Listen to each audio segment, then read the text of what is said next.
ಸಾಕು ಬಿಡ ಬಿಡ ಸಾಕು ಬಿಡಿ ಅಲ್ಲೇ ನಿಂತ್ಕೊಳ್ಳಿ.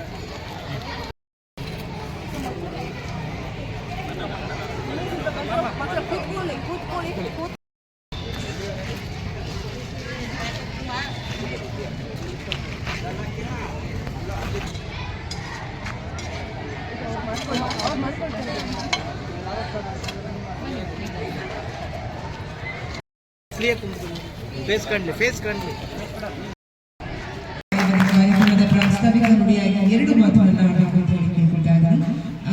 ವಿಶ್ವಜ್ಞಾನ ಸೇವಾ ಟ್ರಸ್ಟ್ನ ಅಧ್ಯಕ್ಷರಾದಂಥ ತಾಳಸಾಸನ ಮೋಹನ್ ಅವರು. ಗೌರವಾನ್ವಿತ ಹಿರಿಯ ನ್ಯಾಯಾಧೀಶರು ಮತ್ತು ಸದಸ್ಯರು, ಕಾರ್ಯದರ್ಶಿ ಜಿಕಾಶೆ ಹಾಗೂ ಈ ಒಂದು ಕಾರ್ಯಕ್ರಮದ ಅಧ್ಯಕ್ಷತೆಯನ್ನು ವಹಿಸಿಕೊಂಡಿರ್ತಕ್ಕಂಥ ಶ್ರೀ ಶಿವರಾಮ್ ಸರ್ ಅವರು, ಪ್ರಾಂಶುಪಾಲರು, ಬಾಲಕಿಯರ ಪದವಿ ಪೂರ್ವ ಕಾಲೇಜು, ಹಾಗೆ ಅರಣ್ಯ ಇಲಾಖೆಯ ಅಧಿಕಾರಿಗಳಾದಂಥ ನವ್ಯಸಿಂಗ್ ಮೇಡಮ್ ಅವರು, ಮತ್ತೆ ವೇದಿಕೆ ಮೇಲಿರ್ತಕ್ಕಂಥ ಎಲ್ಲ ಗಣ್ಯರು ಹಾಗೂ ಈ ಒಂದು ಕಾರ್ಯಕ್ರಮದಲ್ಲಿ ಹಾಜರಾಗಿರ್ತಕ್ಕಂಥ ನನ್ನೆಲ್ಲ ವಿದ್ಯಾರ್ಥಿಗಳು. ಈ ಒಂದು ಕಾರ್ಯಕ್ರಮದ ವಿಶೇಷ ಏನು, ಯಾವ ಕಾರಣಕ್ಕೆ ಈ ಒಂದು ಕಾರ್ಯಕ್ರಮವನ್ನ ನಾವು ಆಚರಣೆ ಮಾಡಬೇಕು ಅಂತಕ್ಕಂಥ ವಿಚಾರವನ್ನ ಪ್ರಾಸ್ತಾವಿಕ ಮಾತಾಡಲಿಕ್ಕೆ ನನಗೆ ಅವಕಾಶ ಕೊಟ್ಟಿದ್ದಾರೆ. ಈ ಒಂದು ಕಾರ್ಯಕ್ರಮವನ್ನು ಆಯೋಜನೆ ಮಾಡಿರ್ತಕ್ಕಂಥ ನಿಮ್ಮೆಲ್ಲರ ಹೆಮ್ಮೆಯ ದಿನಪತ್ರಿಕೆ ವಿಜಯವಾಣಿ, ಹಾಗೆ ಪ್ರತಿನಿತ್ಯನೂ ಕೂಡ ಸಾರ್ವಜನಿಕರಿಗೋಸ್ಕರ, ಪರಿಸರದ ಉಳಿವಿಗೋಸ್ಕರ ದುಡಿತಿರ್ತಕ್ಕಂಥ ಅನನ್ಯ ಸಂಸ್ಥೆ ಮತ್ತು ವಿಶ್ವಜ್ಞಾನಿ ಸೇವಾ ಟ್ರಸ್ಟ್, ಹಾಗೆ ಜಿಲ್ಲಾ ಕಾನೂನು ಸೇವಾ ಪ್ರಾಧಿಕಾರ, ಇಡೀ ಪರಿಸರ ಕೇವಲ ಒಂದು ಸರಿಯಾಗಿದ್ರೆ ಆಗಲ್ಲ. ಈಗ ಒಬ್ಬ ಮನುಷ್ಯನಲ್ಲಿ ಒಂದು ಕೈಯಿಲ್ಲ ಅಂದ್ರೂ ಕೂಡ ಅವನ ದೇಹ ಪರಿಪೂರ್ಣ ಆಗಲ್ಲ. ತುಂಬಾ ಚೆನ್ನಾಗಿದ್ದಾಗ ಜ್ವರ ಬಂದ್ರೆ, ಚಳಿ ಬಂದ್ರೂ ಪರವಾಗಿಲ್ಲ, ಜ್ವರ ಬಂದ್ರೂ ತಡ್ಕೊಳಕ್ಕಾಗಲ್ಲ ಅಂತೀವಿ. ಚಳಿ ಬಂದಾಗ ಜ್ವರ ಬಂದ್ರೂ ಪರವಾಗಿಲ್ಲ ಅಂತೀವಿ. ನೆಗಡಿ ಬಂದಾಗ ತಲೆನೋವು ಬರಬಾರ್ದು ಅಂತೀವಿ. ಜ್ವರ ಬಂದಾಗ ಮೈಕೈ ನೋವು ಬಂದ್ರೂ ಪರವಾಗಿಲ್ಲ, ಜ್ವರ ಬೇಡ ಅಂತೀವಿ. ಹೌದಲ್ವಾ?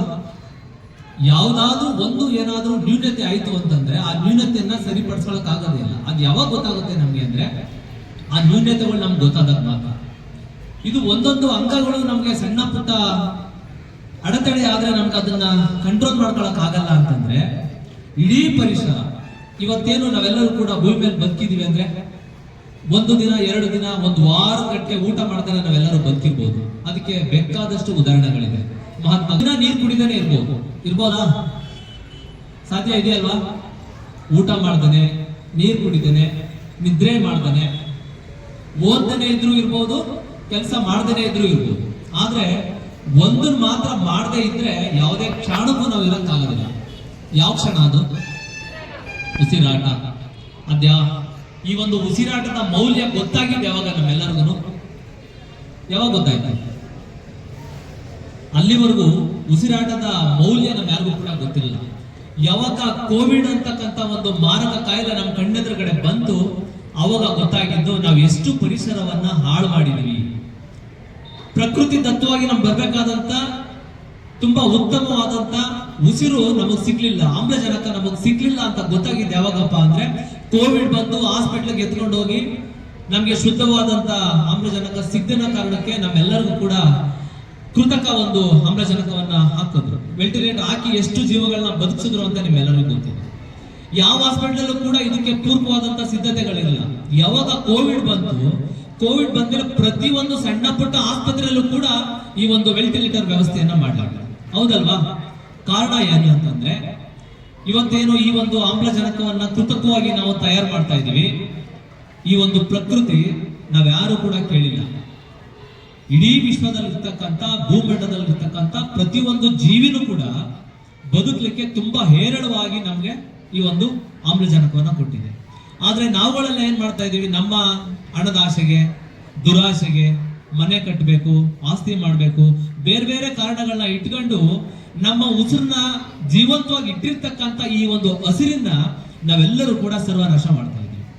ಈ ಹಸಿರನ್ನ ಉಳಿಸಿದ್ರು ಮಾತ್ರ ನಮ್ಮ ಉಸಿರು ಜೀವಂತವಾಗಿರುತ್ತೆ, ಈ ಭೂಮಿಯಲ್ಲಿ ಇರ್ತದೆ ಅಂತಕ್ಕಂಥ ನೈಜವಾದಂತ ಅಂಶವನ್ನ ಪ್ರತಿಯೊಬ್ಬರು ಕೂಡ ಅರ್ಥ ಮಾಡ್ಕೋಬೇಕಾಗುತ್ತೆ. ಆ ನಿಟ್ಟಿನಲ್ಲಿ ಕನಸನ್ನ ಕಟ್ಕೊಂಡಿರ್ತಿರೋ ಹಾಗೆ ಈ ದೇಶವನ್ನ ಕಟ್ಟುವಂತ ನಿಟ್ಟಿನಲ್ಲಿ ನೀವೆಲ್ಲರೂ ಕೂಡ ಒಬ್ರು ಡಾಕ್ಟ್ರು, ಇಂಜಿನಿಯರು, ಟೀಚರು, ಮತ್ತೊಂದು ಆಗ್ಬೇಕು ಅಂತ ಅನ್ಕೊಂಡಿರ್ತೀರಿ. ನೀವೇನೇ ಆಗಿ ಉತ್ತಮವಾದಂತ ಒಂದು ಸಮಾಜವನ್ನ ಕಟ್ಟಬೇಕು ಅಂದ್ರೆ ನಿಮ್ ಜೊತೆಗೆ ಈ ಪರಿಸರವನ್ನು ಕಟ್ಟಬೇಕಾಗುತ್ತೆ. ಹಾಗಾಗಿ ನಮ್ಮ ಸುತ್ತಮುತ್ತಲ ಪರಿಸರ ತುಂಬಾ ಉತ್ತಮವಾಗಿರ್ಬೇಕು, ನಾವೆಲ್ಲರೂ ಕೂಡ ಆರೋಗ್ಯವಾಗಿರ್ಬೇಕು ಅಂತಂದ್ರೆ ಈ ಒಂದು ಪರಿಸರವನ್ನ ಉಳಿಸ್ತಕ್ಕಂಥದ್ದು ತುಂಬಾ ಅತ್ಯಮೂಲ್ಯ. ಈ ಒಂದು ವಿಶ್ವ ಪರಿಸರ ದಿನದ ಅಂಗವಾಗಿ ಇಡೀ ಮಂಡ್ಯ ಜಿಲ್ಲಾದ್ಯಂತ ಒಂದು ಜಾಗೃತಿ ಕಾರ್ಯಕ್ರಮಗಳನ್ನ ಆಯೋಜನೆ ಮಾಡ್ತಾ ಇದ್ವಿ. ಹಾಗೇನೆ ಈ ಒಂದು ಶಾಲೆಯಲ್ಲೂ ಕೂಡ ಆಯೋಜನೆ ಮಾಡಿದ್ವಿ. ನೀವೆಲ್ಲರೂ ಕೂಡ ಒಂದು ಪಣವನ್ನ ತೊಡಬೇಕು. ಪ್ರತಿಯೊಬ್ರು ಕೂಡ ನಿಮ್ಮ ಮನೇಲಿ ಎಷ್ಟು ಜನ ಇದ್ರೆ ಎಲ್ಲರೂ ಕೂಡ ಕನಿಷ್ಠ ಒಂದು ಗಿಡನಾದ್ರೂ ನನ್ನ ಹೆಸರಿನಲ್ಲೇ ನಾನು ಬೆಳೆಸ್ತೀನಿ ಅಂತಕ್ಕಂಥದ್ದು. ಇದಕ್ಕೆ ಯಾರ್ದು ಪ್ರೇರೇಪಣೆ ಬೇಡ. ಪ್ರತಿದಿನ ನೀವು ಕುಡಿತಕ್ಕಂಥ ನೀರನ್ನ, ಬೆಳಗ್ಗೆ ಎದ್ದು ನೀವು ಮುಖ ತೊಳಿಲಿಕ್ಕೆ ಬಳಸ್ತಕ್ಕಂಥ ನೀರನ್ನ, ಒಂದೇ 1 ಲೀಟರ್ ನೀರನ್ನ ಒಂದು ಗಿಡಕ್ಕೆ ಹಾಕೋದ್ರ ಜೊತೆಗೆ ನೀವು ಒಂದು ಫಲ ಕೊಡುವ ಹಣ್ಣಿನ ಗಿಡ ಆಗಿರ್ಬೋದು ಅಥವಾ ತೆಂಗಿನ ಗಿಡ ಆಗಿರ್ಬೋದು, ಕನಿಷ್ಠ ಒಂದು 5 ರಿಂದ 10 ವರ್ಷ ನೀವು ಅದನ್ನ ಸಾಕ್ಬಿಟ್ರೆ ನೀವು ಭೂಮಿ ಮೇಲೆ ಇರೋ ತನಕನೂ ಕೂಡ ನಿಮ್ಗೆ ಒಳ್ಳೆ ಉಸಿರನ್ನ ಕೊಡುತ್ತೆ. ಅದರಿಂದ ನಿಮ್ಗೆ ಫಲನೂ ಸಿಗುತ್ತಲ್ವಾ? ಮಾಡೋಕ್ಕಾಗದೇ ಇರ್ತಕ್ಕಂಥದ್ದು ಏನಾದ್ರೂ ಇದೆಯಾ? ಇಲ್ಲ ಅಲ್ಲ. ಪ್ರತಿಯೊಬ್ರು ಕೂಡ ಈ ಪರಿಸರವನ್ನ, ಪ್ಲಾಸ್ಟಿಕ್ ಮುಕ್ತ ಪರಿಸರವನ್ನ, ಈ ಒಂದು ಪರಿಸರ ಹಾಳಾಗ್ತಾ ಇರೋದೇ ಅತಿ ಮುಖ್ಯವಾಗಿ ಪ್ಲಾಸ್ಟಿಕ್ ಇಂದ ನಾವೆಲ್ಲರೂ ಕೂಡ ಆದಷ್ಟು ದೂರ ಬಂದು ಪರಿಸರವನ್ನ ಶುದ್ಧವಾಗಿ ಇಟ್ಕೋಬೇಕು ಅಂದ್ರೆ ನಾವೆಲ್ಲರೂ ಕೂಡ ಗಿಡಗಳನ್ನ ನೆಡೋಣ. ನೆಟ್ಟಿರೋ ಗಿಡಗಳನ್ನ ಕಡಿಯೋರ್ನ ದಯಮಾಡಿ ನಾವೆಲ್ಲರೂ ಕೂಡ ಜಾಗೃತಿಗೊಳಿಸೋಣ. ಈ ನಿಟ್ಟಿನಲ್ಲಿ ನಮ್ಮೆಲ್ಲ ವಿದ್ಯಾರ್ಥಿಗಳ ಪಾತ್ರ ಬಹುಮುಖ್ಯವಾಗಿದ್ದು, ದಯಮಾಡಿ ನೀವು ನಿಮ್ಮ ಮನೇಲಿ ಇರ್ತಕ್ಕಂಥ ಅಪ್ಪ ಅಮ್ಮ ಅಣ್ಣ ತಮ್ಮ ಯಾರ್ಯಾರಿದ್ರು ಎಲ್ಲರಿಗೂ ಅನವಶ್ಯಕವಾಗಿ ಗಿಡಗಳನ್ನ ಕಟ್ ಮಾಡೋದನ್ನ ತಡೆ ಹಿಡಿಬೇಕು. ಮತ್ತೆ ನೀವು ಕೂಡ ಒಂದೊಂದು ಗಿಡನಾದ್ರೂ ನೆಡಬೇಕು ಅಂತ ಹೇಳ್ತಾ ಈ ಒಂದು ಕಾರ್ಯಕ್ರಮದಲ್ಲಿ ಭಾಗವಹಿಸಿ ಪರಿಸರದ ಬಗ್ಗೆ ಜಾಗೃತಿ ಮೂಡಿಸಲಿಕ್ಕೆ ಅವಕಾಶ ಮಾಡಿಕೊಟ್ಟಂತ ವೇದಿಕೆ ಮೇಲೆ ಇರ್ತಕ್ಕಂಥ ಎಲ್ಲ ಗಣ್ಯರಿಗೂ ಮತ್ತೆ ಈ ಒಂದು ಕಾರ್ಯಕ್ರಮ ಆಯೋಜನೆ ಮಾಡಿರ್ತಕ್ಕಂಥ ಎಲ್ಲ ಸಂಸ್ಥೆಗಳಿಗೂ ಕೂಡ ವಂದಿಸಿ ನನ್ನ ಮಾತು ಮುಗಿಸ್ತಾ ಇದ್ದೀನಿ.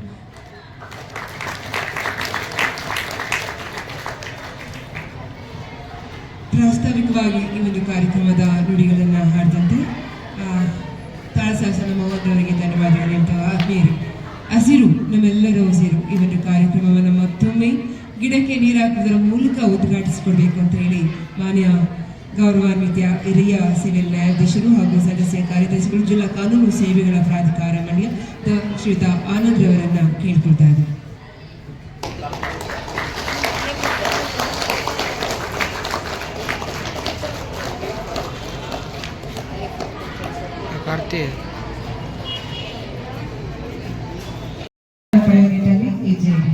ಓಕೆ, ಥ್ಯಾಂಕ್ ಯು, ಧನ್ಯವಾದಗಳು.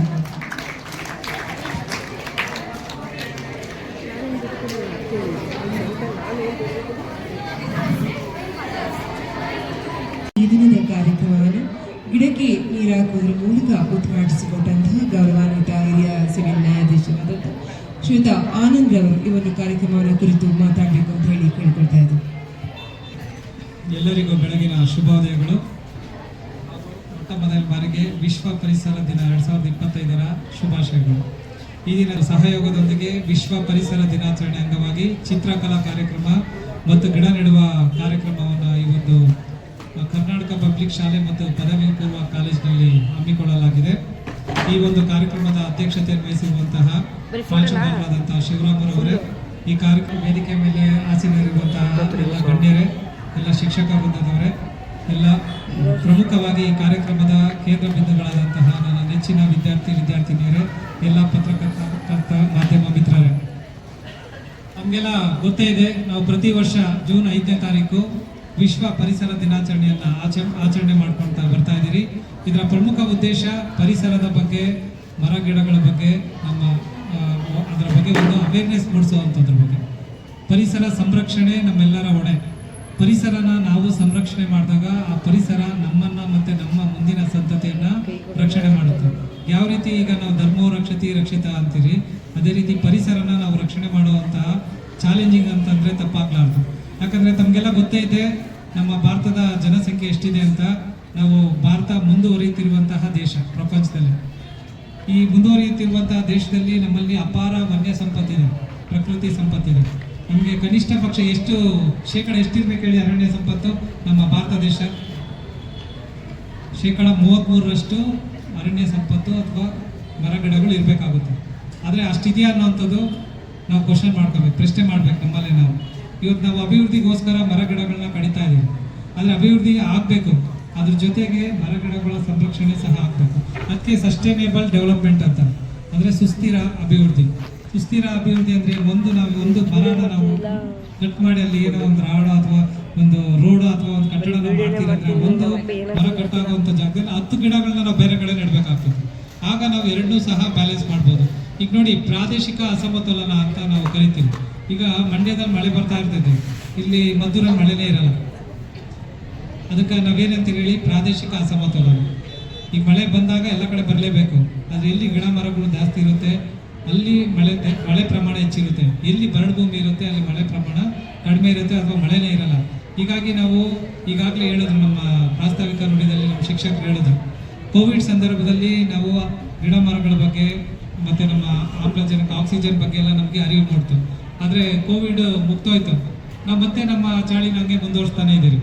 ಈಗ ಮತ್ತೆ ಕೋವಿಡ್ ಬರ್ತಾ ಇದೆ ಅಂತ ನಾವು ಎಲ್ಲ ನೋಡ್ತಾ ಇದ್ದೀವಿ ಪತ್ರಿಕೆ ಮಾಧ್ಯಮದಲ್ಲಿ. ಅಂದರೆ ನಾವು ಯಾವಾಗ ತಿದ್ಕೊಳೋದು, ಅಂದರೆ ಗೊತ್ತಿದ್ದು ನಾವು ತಪ್ಪು ಮಾಡ್ತಾ ಇದ್ದೀರಾ ಅನ್ನುವಂಥದ್ದನ್ನು ನಮಗೆ ನಾವೇ ಕ್ವಶನ್ ಮಾಡ್ಕೋಬೇಕಾಗುತ್ತೆ. ಈಗ ನೋಡಿ, ಈಗ ಸುಮಾರು ಇಲ್ಲೊಂದು 100 ಜನ ವಿದ್ಯಾರ್ಥಿನಿ ಇದ್ದೀರಾ, ನೀವೆಲ್ಲ ಸಂಕಲ್ಪ ಮಾಡಬೇಕು, ನಮ್ಮ ಮನೆ ಮುಂದೆ ಜಾಗ ಇದ್ದಾಗ ನಾನು ಖಂಡಿತ ಒಂದು ಗಿಡನ ನಾನು ನೆಡ್ತೀನಿ ಅಂತ. ಆ ಗಿಡನ ನಮ್ಮ ಮನೆಯಲ್ಲಿ ಒಬ್ಬರು ಸದಸ್ಯರ ಥರ ತಿಳ್ಕೊಂಡು ನಾವು ಅದರ ಪಾಲನೆ ಪೋಷಣೆ ಮಾಡಿದಾಗ, ಅದು ಈಗ ಒಂದು ಹೊಂಗೆ ಮರನೇ ತಗೊಳ್ಳಿ, ಒಂದು ಹೊಂಗೆ ಮರ ದೊಡ್ಡದಾದಾಗ ಬೇಸಿಗೆ ಕಾಲದಲ್ಲಿ ಅಥವಾ ಬಿಸಿಲು ಕಾಲದಲ್ಲಿ ಅದ್ರ ಕೆಳಗಡೆ ಕುತ್ಕೊಳ್ಳೋ ಅಂತ ತಂಪೇ ಒಂದು ಖುಷಿ. ಅದು ಪಡಿಬೇಕಂದ್ರೆ ನಾವು ಈಗಲೇ ಸಂಕಲ್ಪ ಮಾಡಿ ಆ ಥರ ಗಿಡಗಳನ್ನ ನಾವು ನೆಡಬೇಕಾಗುತ್ತೆ. ನಮ್ಮ ಅರಣ್ಯ ಸಂಪತ್ತನ್ನು ರಕ್ಷಣೆ ಮಾಡುವಂಥದ್ದು ನಮ್ಮ ಕರ್ತವ್ಯ. ಸಂವಿಧಾನದಲ್ಲಿ ನಾವೇನು ಪ್ರಕೃತಿ ಮತ್ತು ಅರಣ್ಯ ಸಂಪತ್ತನ್ನು ಕಾಪಾಡಬೇಕು ಅನ್ನುವಂಥದ್ದು ನಮ್ಮ ಮೂಲಭೂತ ಕರ್ತವ್ಯವಾಗಿದೆ. ಅದರಿಂದ ನಾವು ತಪ್ಪಿಸ್ಕೊಳ್ಳುವಂಥದ್ದಕ್ಕೆ ಸಾಧ್ಯ ಇಲ್ಲ. ಇವತ್ತು ನಾವು ಮಾತ್ರ ಚೆನ್ನಾಗಿದ್ರೆ ಅನ್ನುವಂಥ ಸ್ವಾರ್ಥಿ ಜೀವನ ಬೇಡ. ಯಾಕಂದರೆ ನಾಳೆ ನಮ್ಮ ಮಕ್ಕಳು ಇರ್ತಾರೆ, ನಮ್ಮ ಮುಂದಿನ ಸಂತತಿ ಇರುತ್ತೆ. ಅವ್ರಿಗೋಸ್ಕರ ನಾವು ಏನು ಮಾಡಬೇಕಪ್ಪ ಅಂತಂದರೆ ನಮ್ಮ ಪ್ರಕೃತಿನ ಉಳಿಸ್ಬೇಕು. ಪ್ರಕೃತಿನ ಉಳಿಸ್ಬೇಕಂದ್ರೆ ನಾವು ಮರ ಗಿಡಗಳನ್ನ ನೆಡಬೇಕು. ಮರ ಗಿಡಗಳನ್ನ ನೆಟ್ಟು ನಾವು ಅದನ್ನು ಪಾಲನೆ ಪೋಷಣೆ ಮಾಡಿದಾಗ ಪರಿಸರ ಸಂಪತ್ತು ಉಳಿಯುತ್ತೆ. ಪರಿಸರ ಸಂಪತ್ತು ಉಳಿದಾಗ ನಮ್ಮ ಜನಸಂಖ್ಯೆ, ನಮ್ಮ ಜನ ಸಂಪತ್ತು ಉಳಿಯುತ್ತೆ. ಆದ್ದರಿಂದ ಇದ್ರ ಬಗ್ಗೆ ಎಲ್ಲ ಅವೇರ್ನೆಸ್ ತಿಳ್ಕೊಂಡ್ರಿ. ಮತ್ತು ಹೆಚ್ಚೆಚ್ಚು ಗಿಡಗಳನ್ನ ನೆಡುವಂಥದ್ರ ಮೂಲಕ, ಗಿಡ ನೆಡುವಂಥವ್ರಿಗೆ ಪ್ರೋತ್ಸಾಹ ನೀಡೋದ್ರ ಮೂಲಕ ಈ ಒಂದು ಪರಿಸರ ದಿನಾಚರಣೆ ಏನಿದೆ ಅದನ್ನು ಯಶಸ್ವಿಯಾಗಿ ಆಚರಣೆ ಮಾಡೋಣ. ಬರೀ ಜೂನ್ 5ನೇ ತಾರೀಕು ಇದನ್ನು ಆಚರಣೆ ಮಾಡಿ ನಿಲ್ಲಿಸ್ಬಿಟ್ರೆ ಸಾಕಾಗ್ದು. ನಾವು ಜೂನ್ 5ನೇ ತಾರೀಕಿಂದ ಕಮೆನ್ಸ್ ಆಗಿ ಮುಂದಿನ ಜೂನ್ 5ನೇ ತಾರೀಕುವರೆಗೂ ಅದನ್ನು ನೆಡ್ತಾನೆ ಇರಬೇಕು ಗಿಡಗಳನ್ನ. ಅದಕ್ಕೆ ನಾವು ಕಾರ್ಯಕ್ರಮದಲ್ಲಿ ಸೀನಿಯರ್ ಮೋಸ್ಟ್ ಜಡ್ಜ್ ಆದಂಥ ಆನಂದ್ ಸರ್ ಜೊತೆಗೆ ಸ್ಟೇಜ್ನ ಶೇರ್ ಮಾಡಿ ನನಗೆ ತುಂಬ ಪ್ರೌಡ್ ಫೀಲ್ ಆಗುತ್ತೆ. ಈ ಗಿಡಗಳಲ್ಲೂ ಎಷ್ಟೋ ಪ್ರಾಣಿ, ಎಷ್ಟೋ ಜೀವಿಗಳಿರುತ್ತೆ. ಪ್ರತಿಯೊಂದನ್ನು ಎಲ್ಲರೂ ನಾವೇ ನಮ್ಮ ಇಲಾಖೆನೇ ಸಂರಕ್ಷಿಸೋಕ್ಕಾಗೋದಿಲ್ಲ. ಇದು ತಾವೆಲ್ಲರ ಹೊಣೆಯಾಗಿರುತ್ತೆ. ಮರ ಇರ್ಬೋದು, ಗಿಡಗಳಿರ್ಬೋದು, ಪುಟ್ಟ ಪುಟ್ಟ ಪಕ್ಷಿಗಳಿರ್ಬೋದು, ಚಿಟ್ಟೆ ಇರ್ಬೋದು, ಪುಟ್ಟ ಇನ್ಸೆಕ್ಟ್ಸ್ ಇರ್ಬೋದು. ಪ್ರತಿಯೊಂದಕ್ಕೂ ಅದರದೇ ಆದ ಜೀವಿ ಇದೆ, ಅದರದೇ ಆದಂಥ ರೋಲ್ ಇದೆ. ನಮ್ಮ ಪ್ರಕೃತಿಯ ಸಮತೋಲನೆಯನ್ನು ಕಾಪಾಡೋದಕ್ಕೆ ಅದು ಎಲ್ಲದರ ಅವಶ್ಯಕತೆ ಇದೆ. ಇವತ್ತೇನಾಗಿದೆ ಅಂತಂದರೆ ಬರೀ ಮನುಷ್ಯ, ಬರೀ ಮಾನವ ಅವರ ಅದರ ಡೆವಲಪ್ಮೆಂಟ್ಗೋಸ್ಕರನೇ ನಾವು ಏನು ಮಾಡ್ತಿದ್ದೀವಿ, ಫಾರೆಸ್ಟ್ ಆಗಿರ್ಬೋದು, ವೈಲ್ಡ್ ಲೈಫ್ ಆಗಿರ್ಬೋದು, ಇದು ಆಲ್ವೇಸ್ ಫಾರೆಸ್ಟ್ ಕನ್ಸರ್ವೇಷನ್ ಬಗ್ಗೆ ಅಷ್ಟು ಅರಿವಿಲ್ಲ. ನಮ್ಮ ಟ್ರೀ ಕವರ್ ಏನಾಗ್ತದೆ, ಕಮ್ಮಿ ಆಗ್ತಾ ಹೋಗ್ತಾ ಇದೆ. ಈ ಥರ ಆದರೆ ಪ್ರಕೃತಿ ಸಮತೋಲನೆಯಲ್ಲಿ ಏರುಪೇರಾಗ್ತದೆ, ಜಾಗತಿಕ ತಾಪಮಾನದಲ್ಲಿ ಏರುಪೇರಾಗ್ತದೆ, ಮಳೆ ಬರುವ ಕಾಲದಲ್ಲಿ ಬರ್ತಿಲ್ಲ, ಬೇರೆ ಕಾಲದಲ್ಲಿ ಬರ್ತಿದೆ. ಇದೆಲ್ಲ ನಮಗೆ ಗೊತ್ತಿರುವಂಥದ್ದು. ಈ ಥರ ವ್ಯತ್ಯಾಸಗಳನ್ನ ತಡೆಗಟ್ಟೋದಕ್ಕೆ ನಿಮ್ಮ ಕಡೆಯಿಂದ ಏನು ಕಾಂಟ್ರಿಬ್ಯೂಷನ್ ಆಗ್ಬೋದು ಅದ್ರ ಕಡೆ ಗಮನಿಸಬೇಕು. ನಿಮ್ಮ ಮನೆ ಹಂತದಲ್ಲೇ ಒಂದು ಗಿಡನ ಪಾಲಿಸೋದು, ಪೋಷಿಸೋದು, ಅದಕ್ಕೆ ನೀರು ಹಾಕಿ ಅದಕ್ಕೆ ದೊಡ್ಡ ಮರವಾಗಿ ಬೆಳೆಸೋದು, ಅಲ್ಲಿ ಬರುವಂಥ ಪುಟ್ಟ ಪುಟ್ಟ ಪಕ್ಷಿಗಳಿಗಿರ್ಬೋದು, ಸಮ್ಮರ್ ಟೈಮಲ್ಲಿ ಅದಕ್ಕೆ ನೀರು ಕೊಡೋದಿರ್ಬೋದು, ಅಥವಾ ಬೇರೆ ಯಾವ್ದಾರ ಫ್ರೂಟ್ ಅಟ್ರಾಕ್ಟಿಂಗ್ ಸ್ಪೀಷೀಸ್ ಇರ್ಬೋದು, ಚಿಕ್ಕ ಚಿಕ್ಕ ಅಡಿಲ್ ಇರ್ಬೋದು. ಯಾವುದೋ ಒಂದು ನಿಮ್ಮ ಅಡಿಲ್ ಸೇವೆ ಅಂತ ಅಂದ್ಬೋದು. ಈ ಫಾರೆಸ್ಟ್ ಕನ್ಸರ್ವೇಷನ್ ನಿಮ್ಮ ಅಡಿಲ್ ಸೇವೆ. ಫಾರೆಸ್ಟ್ ಕನ್ಸರ್ವೇಷನ್ ಬಿಟ್ಟಾಗ ಪ್ರಕೃತಿ ಸಮತೋಲನ ಕಾಪಾಡೋದಕ್ಕೆ ನಿಮ್ಮ ಅಡಿಲ್ ಸೇವೆ ಅಂತ ಅಂದ್ಬೋದು. ಈ ವರ್ಷದ ಥೀಮ್ ಆಗಿರುವಂಥದ್ದು ಬೀಟ್ ಪ್ಲಾಸ್ಟಿಕ್ ಪೊಲ್ಯೂಷನ್ ಅಥವಾ ಎಂಡ್ ಪ್ಲಾಸ್ಟಿಕ್ ಪೊಲ್ಯೂಷನ್ ಅಂತ. ಪ್ಲಾಸ್ಟಿಕ್ ಅನ್ನೋದು ನಮ್ಮ ಗ್ರೇಟೆಸ್ಟ್ ಇನ್ವೆನ್ಷನ್ ಹೌದು. ಯಾಕೆಂದರೆ ಪ್ಲಾಸ್ಟಿಕ್ ಇಲ್ಲದ ಬದುಕನ್ನು ಇವತ್ತಿನ ದಿನದಲ್ಲಿ ನಾವು ಕಲ್ಪಿಸ್ಕೊಳ್ಳೋಕ್ಕೂ ಕೂಡ ಸಾಧ್ಯ ಇಲ್ಲ. ನಾವಿವತ್ತು ಹೇಳ್ತಿದ್ದೀವಿ ವ್ಯಾಲ್ಯೂ ಬಗ್ಗೆ ಹೇಳಬೇಕು. ಇವತ್ತು ನಾವು ಯಾರು ಎಜುಕೇಟೆಡ್ ಆಗಿರಲಿಲ್ಲ ಅಂದರೆ ಇನ್ನು ಮುಂದೆ ನಾವು ಯಾರು ಇಲ್ಲಿ ಕೂತ್ಕೊಳ್ಳೋಕೆ ಆಗ್ತಿರ್ಲಿಲ್ಲ. ಎಜುಕೇಷನ್ ಅನ್ನೋದು ಪ್ರತಿಯೊಬ್ಬರ ಜೀವನನ ಬದಲಾಯಿಸುವಂತಹ ಅಮೂಲ್ಯವಾದಂತಹ ಅದು ಒಂಥರ ಆಯುಧ ಇರ್ಬೋದು. ಎಜುಕೇಷನ್ ಇದ್ರೆ ಮಾತ್ರ ನಿಮಗೊಂದು ಸ್ಥಾನಮಾನ ಸಿಗುತ್ತೆ, ನಿಮ್ಮ ಮಾತಿಗೆ ಒಂದು ತೂಕ ಇರುತ್ತೆ. ಅದು ನಿಮ್ಮ ಮನೆಯಲ್ಲಿರ್ಬೋದು, ಹೊರಗಡೆ ಸಮಾಜದಲ್ಲಿರ್ಬೋದು. ಇತಿಹಾಸವನ್ನ ತಿಳ್ಕೊಂಡವ್ರು ಮಾತ್ರನೇ ಇತಿಹಾಸವನ್ನ ಸೃಷ್ಟಿ ಮಾಡಲಿಕ್ಕೆ ಸಾಧ್ಯ ಆಗುತ್ತೆ. ಆ ನಿಟ್ಟಲ್ಲಿ ಹೆಜ್ಜೆ ಇಟ್ಟಾಗ ಶಿಕ್ಷಣಕ್ಕೆ ಮಹತ್ವವಾದಂತಹ ಸ್ಥಾನ ಇದೆ. ಆ ಸ್ಥಾನದಲ್ಲಿ ನಾವು ಶಿಕ್ಷಣವನ್ನ ಪಡೆದಬೇಕು ಅನ್ನೋ ಮಾತುಗಳನ್ನ, ಯಾಕೆಂದ್ರೆ ಇನ್ನೂ ಚಿಕ್ಕ ವಯಸ್ಸು, ಇಷ್ಟು ಬೇಗ ಈ ಹುದ್ದೆಯನ್ನು ಅಲಂಕಾರ ಮಾಡಿದ್ದಾರೆ ಅಂದರೆ ಇನ್ನು 5 ವರ್ಷದಲ್ಲಿ ಅವರು ಜಿಲ್ಲಾ ಫಾರೆಸ್ಟ್ ಆಫೀಸರ್ ಆಗ್ತಾರೆ. ಆ ನಂತರದಲ್ಲಿ ರಾಜ್ಯ ಮಟ್ಟದ ಅಧಿಕಾರಿಗಳು ಕೂಡ ಆಗ್ತಾರೆ. ಈ ಎಲ್ಲ ಅಧಿಕಾರ ಸ್ಥಾನವನ್ನು ಹಿಡ್ಕೋಬೇಕು ಅಂದರೆ ಶಿಕ್ಷಣ ಒಂದೇ. ಆ ಶಿಕ್ಷಣವನ್ನು ಪಡ್ಕೊಳ್ಳೋ ನಿಟ್ಟಲ್ಲಿ ಹೆಜ್ಜೆ ಇಟ್ಟಾಗ ಮಾತ್ರ ನಿಮ್ಮೆಲ್ಲರ ಬದುಕು ಹೊಸನಾಗುತ್ತೆ ಅಂತ ಹೇಳಿ ನಿಮಗೆಲ್ಲ ತಮ್ಮ ಮಾತುಗಳನ್ನು ತಿಳಿಸ್ಕೊಟ್ಟಂತ ಕುಮಾರಿ ನವೇಶ್ರೀ ಅವರಿಗೆ ನಿಮ್ಮೆಲ್ಲರ ಪರವಾಗಿ ತುಂಬ ಹೃದಯದ ಧನ್ಯವಾದಗಳನ್ನ ಅರ್ಪಿಸ್ತಾ ಇದ್ದೀನಿ. ಈ ಒಂದು ಕಾರ್ಯಕ್ರಮವನ್ನು ಕುರಿತು ಶ್ರೀತಾ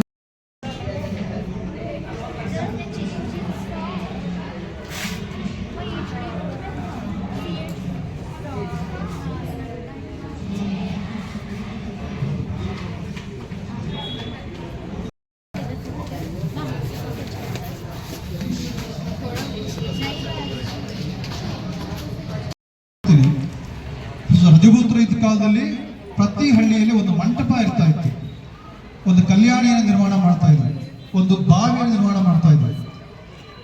ಅವು ಸ್ಮಾರಕಗಳಾಗಿ ಇದ್ದಾವೆ, ಎಷ್ಟೋ ಹಳ್ಳಿಗಳಲ್ಲಿ ಇದ್ದಾವೆ. ಇವತ್ತು ಅನೇಕ ಹಳ್ಳಿಗಳಲ್ಲಿ ಕೆರೆಗಳಿಲ್ಲ, ಕಟ್ಟೆಗಳಿಲ್ಲ. ಸೊ 7,000 ಕೆರೆಗಳ ಪೈಕಿ 6,000 ಕೆರೆಗಳನ್ನು ನಾವು ನಾಶ ಮಾಡಿದ್ದೇವೆ. ಸೊ ನಾವು ರೀತಿ ತಪ್ಪಿತಸ್ಥರಾಗಿದ್ದೇವೆ. ಸೊ ಮಂಡ್ಯ ಜಿಲ್ಲೆಯ ಜನ ನಾವು ತಪ್ಪಿತಸ್ಥರು, ಮಂಡ್ಯ ನಗರದ ಜನ ತಪ್ಪಿತಸ್ಥರಾಗಿದ್ದಾರೆ. ಸುಮಾರು 700 ಎಕರೆ ಭೂ ಪ್ರದೇಶ ಕೆರೆಯನ್ನು ನಾವು ನಾಶ ಮಾಡಿದ್ದೀವಿ. ಇವತ್ತು ಎಷ್ಟು ಅಪಾಯಕಾರಿ ಬೆಳವಣಿಗೆಗಳಾಗ್ತಾ ಇದ್ದಾವೆ ಮಂಡ್ಯ ನಗರಕ್ಕೆ, ಎಷ್ಟು ತಾಪಮಾನ ಉಂಟಾಗ್ತಾ ಇದೆ. ಮೈಸೂರು ಇಂಡಸ್ಟ್ರಿ ರನ್ ಆಗೋದಕ್ಕೆ, ಮೈಸೂರು ಸಕ್ಕರೆ ಕಾರ್ಖಾನೆ ರನ್ ಆಗೋದಕ್ಕೆ ಮಂಡ್ಯ ಕೆರೆಯ ನೀರನ್ನು ಬಳಕೆ ಮಾಡಲಾಗ್ತಾ ಇತ್ತು. ಇವತ್ತು ಅದಕ್ಕೆ ಸೋರ್ಸ್ ಇಲ್ಲ. ಸೊ ಇಷ್ಟೆಲ್ಲ ಮಾರಕವಾದ ಪರಿಣಾಮಗಳು ಇವತ್ತು ಆಗ್ತಾ ಇದ್ದಾವೆ. ಇದು ಕೇವಲ 2 ಉದಾಹರಣೆಗಳಷ್ಟೇ. ಈ ಮಧ್ಯೆ ನಾವು ಸದಾಕಾಲ ನೆನಪು ಮಾಡಿಕೊಳ್ಳುವಂತ ಒಂದು ಹೆಸರಿದೆ. ಈಗ ತಾನೇ ಮೇಡಮ್ ಹೇಳ್ತಾ ಇದ್ರು ಸಾಲುಮರ ತಿಮ್ಮಕ್ಕ ಅವರ ಹೆಸರನ್ನ. ಸೊ ತಮಗೆ ಮಕ್ಕಳಾಗದೆ ಹೋದಂತ ಸಂದರ್ಭದಲ್ಲಿ ಮರಗಿಡಗಳನ್ನೇ ಮಕ್ಕಳು ಅಂತ ಭಾವಿಸ್ಕೊಂಡು ರಸ್ತೆಯ ಇಕ್ಕೆಲೆಗಳಲ್ಲಿ ಸಾವಿರಾರು ಮರಗಳನ್ನ ನೆಟ್ಟು ಪೋಷಣೆ ಮಾಡಿ ಬೆಳೆಸಿದ ದೊಡ್ಡ ಕೀರ್ತಿ ಅದು ಸಾಲುಮರ ತಿಮ್ಮಕ್ಕ ಅವರಿಗೆ ಸಲ್ಲುತ್ತೆ. ಇವತ್ತು ಅರಣ್ಯ ಪ್ರದೇಶ ಉಳಿದಿದೆ ಅಂತಂದ್ರೆ ಅದು ಬುಡಕಟ್ಟು ಜನಾಂಗ ಉಳಿದಿರುವಂಥದ್ದು. ಸೊ ಯಾರು ಅಲ್ಲಿ ಹರಿಜನರು ಗಿರಿಜನರಿದ್ದಾರೆ, ಅಲ್ಲಿಯ ಕಾಡಿನ ನಿವಾಸಿಗಳಿದ್ದಾರೆ, ಅಂಥವರಿಂದ ಮಾತ್ರ ಅರಣ್ಯ ಅಲ್ಲಿ ಉಳಿದಿದೆ ಅಂತ. ಸೊ ಯಾರು ಸ್ವಾರ್ಥವನ್ನು ಇಟ್ಕೊಂಡು ಆ ಮುಖಾಂತರವಾಗಿ ಅಭಿವೃದ್ಧಿಯನ್ನು ಮಾಡ್ತೀವಿ ಅಂತ ಕಾಂಕ್ರೀಟ್ ಕಟ್ಟಡಗಳ ನಿರ್ಮಾಣ ಮಾಡಿ ಇಂಡಸ್ಟ್ರಿಯಲ್ ನಿರ್ಮಾಣ ಮಾಡಕ್ಕೆ ಹೋಗ್ತಾರೆ, ಸೊ ಅಲ್ಲಿಂದ ಒಂದು ಕಾಡು ಸರ್ವನಾಶ ಆಗ್ಬಿಡುತ್ತೆ ಅಂತ. ಒಬ್ಬ ವ್ಯಕ್ತಿ ತಮ್ಮ ಜೀವಿತಾವಧಿಯಲ್ಲಿ 14 ಕಟ್ಟೆಗಳ ನಿರ್ಮಾಣ ಮಾಡ್ತಾರೆ. ಅದು ಹೇಗೆ ನಿರ್ಮಾಣ ಮಾಡ್ತಾರೆ, ಅಲ್ಲಿಯ ಸ್ಥಾಪ ವ್ಯವಸ್ಥೆ ಏನಿರುತ್ತೆ, ಸೊ ಅವ್ರಿಗೆ ಯಾರೆಲ್ಲ ವಿರೋಧ ಮಾಡ್ತಾರೆ ಆ ಎಲ್ಲ ವಿರೋಧವನ್ನ ಸಹಿಸಿಕೊಂಡು ಏಕಾಂಗಿಯಾಗಿ ತಮ್ಮ ಜೀವಿತಾವಧಿಯಲ್ಲಿ 14 ಕಟ್ಟೆಗಳ ನಿರ್ಮಾಣ ಮಾಡ್ತಾರೆ. ಅವರು ಕಾಮೇಗೌಡರು ಅಂತಾನೆ ಕರೀತಾರೆ. ಸೊ ಈ ಕಟ್ಟೆ ಕಾಮೇಗೌಡರ ಹೆಸರನ್ನ ಪ್ರಧಾನಮಂತ್ರಿ ನರೇಂದ್ರ ಮೋದಿ ಅವರು ತಮ್ಮ ಮನದ ಮಾತು, ಸೊ ಮನದ ಮಾತಿನ ಸಂದರ್ಭದಲ್ಲಿ ನೆನಪು ಮಾಡ್ಕೊಳ್ತಾರೆ.